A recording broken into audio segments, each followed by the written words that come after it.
صحیح مسلم حدیث نمبر 213 حضرت ابو ہریرہ رضی اللہ تعالی عنہ سے مروی ہے، فرماتے ہیں ہم نبی اکرم صلی اللہ علیہ وسلم کے ہمراہ غزوہ حنین میں شریک ہوئے۔ آپ نے ایک شخص کے بارے میں جو اسلام کا دعویٰ کرتا تھا فرمایا یہ جہنمیوں میں سے ہے۔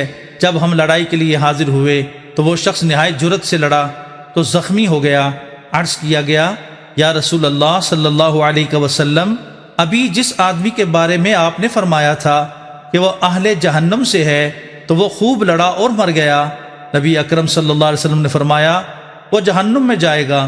بس قریب تھا کہ بعض مسلمان شک کا شکار ہو جائیں۔ وہ اسی حالت میں تھے کہ کہا گیا وہ شخص فوت نہیں ہوا بلکہ وہ شدید زخمی ہے۔ جب رات کا وقت ہوا تو وہ زخم برداشت نہ کر سکا، اس نے خودکشی کر لی۔ رسول اکرم صلی اللہ علیہ وسلم کو اس بات کی اطلاع دی گئی تو آپ نے فرمایا اللہ اکبر، میں گواہی دیتا ہوں کہ میں اللہ تعالیٰ کا بندہ اور اس کا رسول ہوں۔ پھر آپ نے حضرت بلال رضی اللہ تعالیٰ عنہ کو حکم دیا تو انہوں نے لوگوں میں اعلان کیا کہ جنت میں وہی جائے گا جو مسلمان ہوگا، اور بے شک اللہ تعالیٰ اس دین کی مدد کسی فاجر کے ذریعے بھی فرماتا ہے۔ صحیح مسلم حدیث نمبر 214 حضرت سہل بن سعد ساعدی رضی اللہ تعالیٰ عنہ سے مروی ہے کہ نبی اکرم صلی اللہ علیہ وسلم کا مشرکین سے مقابلہ ہوا، پس آپس میں لڑائی ہوئی۔ جب نبی اکرم صلی اللہ علیہ وسلم اپنے لشکر کی طرف اور وہ لوگ اپنے لشکر کی طرف لوٹ گئے، اور نبی کریم صلی اللہ علیہ وسلم کے ساتھیوں میں ایک شخص تھا، وہ ان کفار میں سے جس کو تنہا دیکھتا اس کے پیچھے ہو جاتا اور تلوار مار کر ہلاک کر دیتا۔ صحابہ کرام نے کہا آج ہم میں سے کسی شخص نے فلاں کی طرح جہاد نہیں کیا۔ نبی اکرم صلی اللہ علیہ وسلم نے فرمایا یہ شخص جہنمی ہے۔ اس جماعت میں ایک شخص نے کہا میں مسلسل اس کے ساتھ رہوں گا۔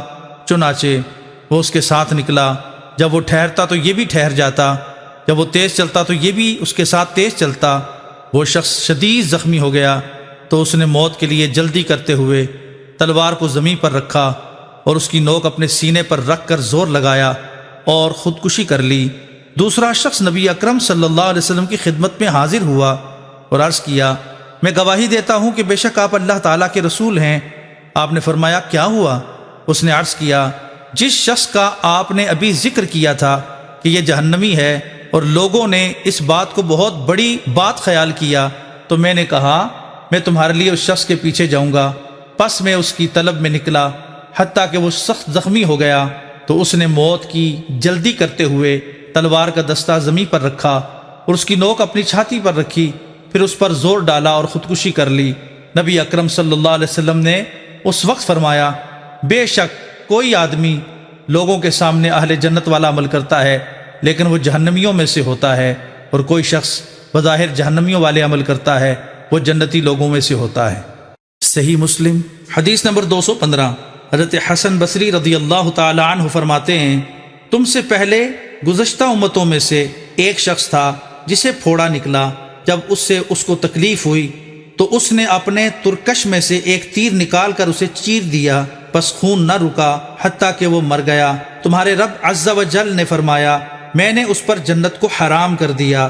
اس کے بعد حضرت حسن رحمت اللہ تعالی علیہ نے اپنا ہاتھ مسجد کی طرف بڑھایا اور فرمایا اللہ کی قسم یہ حدیث حضرت جندب رضی اللہ تعالیٰ عنہ نے نبی اکرم صلی اللہ علیہ وسلم سے روایت کرتے ہوئے اس مسجد میں مجھ سے اسی طرح بیان کیا ہے۔ صحیح مسلم حدیث نمبر 216 حضرت حسن رضی اللہ تعالیٰ عنہ فرماتے ہیں حضرت جندب رضی اللہ تعالیٰ عنہ نے اس مسجد میں ہم سے بیان کیا، اور ہم نہ تو بھولے ہیں اور نہ ہی ہمیں یہ ڈر ہے کہ انہوں نے نبی اکرم صلی اللہ علیہ وسلم سے جھوٹ منسوب کیا۔ وہ فرماتے ہیں نبی اکرم صلی اللہ علیہ وسلم نے فرمایا تم میں سے پہلی امتوں میں ایک شخص کو پھوڑا نکلا، آگے پہلی حدیث کی طرح ہے۔